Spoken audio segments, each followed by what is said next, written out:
কবর থেকে উঠাইয়া আপনি তাহলে পুরাবেন, আনন্দ উল্লাস করবেন, আবার তাকবীর দিবেন, নারে তাকবীর আল্লাহু আকবার। এগুলিকে শিখেছে আপনি ওয়াকাম করবেন আর তাকবীর দিবেন আল্লাহ, নাম দেখাবেন আপনি মুসলমান, মুসলমানিত্ব দেখে সারা বিশ্বকে দেখাবেন যে বাংলাদেশে কবরের ভিতর থেকে লাশ উঠাইয়া পুরানো হয়। তাহলে ওই দেশের মানুষ তো খুব হিংস্র, উগ্র আর বদমেজাজি, বদচরিত্রহী।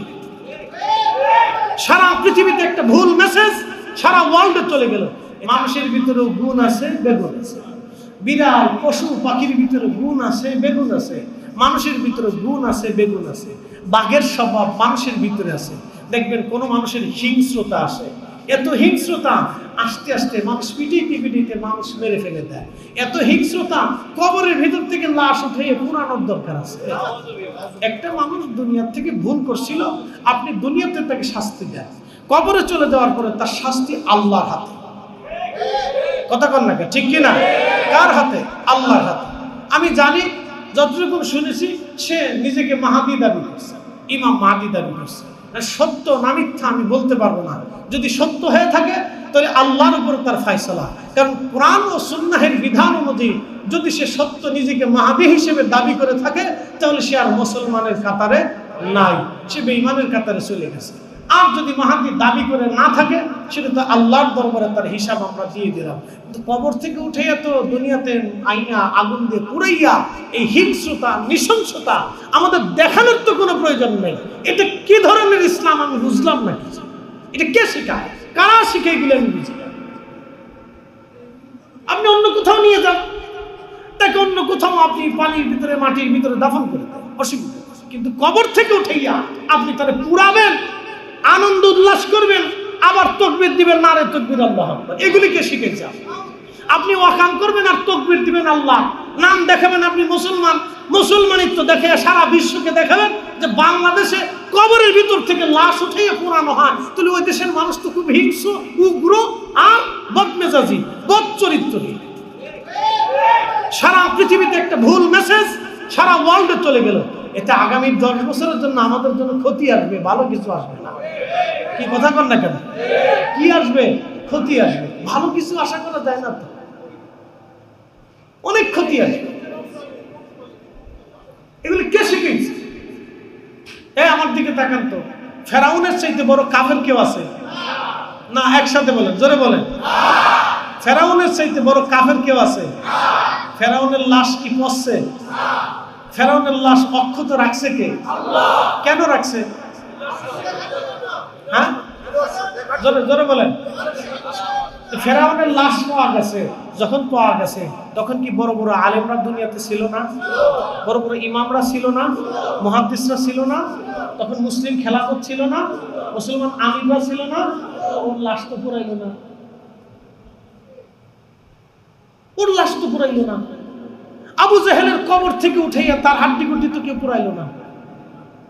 আল্লাহ রাসূলকে যে পরিমাণে কষ্ট দিছে, কোন সাহাবী তো তার লাশ পুরাইলো না। বলুন আপনি আমাকে, বদরের প্রান্তরে আবু জাহেল তো মারা গেছে, ওতবা, সাইবা, মুগিরা মারা গেছে, আবু লাহাব মরে গেছে। তাব্বাত ইয়াদা আবি লাহাবি ওয়া তাব্বা। আল্লাহ কোরআন নাযিল করেছে তাদের বিরুদ্ধে, তারা মরে গেল, তাদের লাশ তো কোনো সাহাবী পুরাইলো না। আপনাদেরকে ইসলাম কে শিখিয়েছে?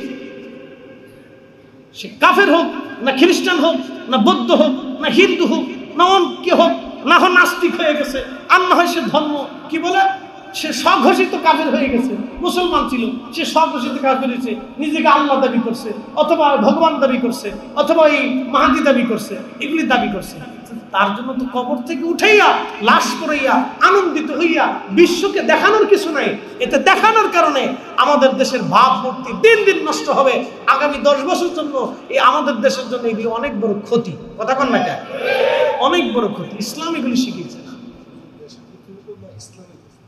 ইসলামের তো হয়েছে, ইসলামের তো হয়েছে। ইসলামের কি ক্ষতি হয়েছে জানেন? হ্যাঁ, সর্বনাশ। এই যে পোশাকটা জানেন, এই পোশাক পৃথিবীর যেখানে পরে যাবেন, পরে গেলে দেখলেই নারীর নেগেটিভ চিন্তা করে যে এটা আমার কোত্থেকে আসলো। হ্যাঁ, আমি মালয়েশিয়ার গেন্তিং হাইল্যান্ড থেকে আসার সময় একটা মন্দির আছে, ভাইরা তো কেউ গেছে, মন্দির আছে, বৌদ্ধ মন্দির। তা আমি মন্দিরে গেছি। এখন বলবেন হুজুর মন্দিরে আমি দেখতে গেছি। তো দেখতে যাওয়ার পরে কোটি কোটি টাকা, শত শত কোটি টাকা খরচ করছে এটার পিছনে। তা আমি যে জুব্বা গায়ে দিয়ে ঢুকছি, এই জুব্বাই পরাছি, জুব্বা এইটাই পরাছি, মাথায় টুপি ছিল, পাগড়ি ছিল। তা এই টুপি মাথায় দিয়ে জুব্বা পরে আমি গেছি। তখন আমার বৌদ্ধরা, চাইনিজরা আমার দেখে খালি তাকায় যে এটি কোত্থেকে আসলো, হে কোত্থেকে আসলো। তা আমার দিকে এরা তাকায় যে আসলো কোত্থেকে। তার অর্থ বুঝছেন? এগুলি করে আমরা আমাদের পোশাকের সম্মান হারাইছি। এই কথা শুনে, এই পোশাক দেখলে একসময় মানুষ তাদের কাছে নিরাপত্তার জন্য আসতো। কথা বল না কেন?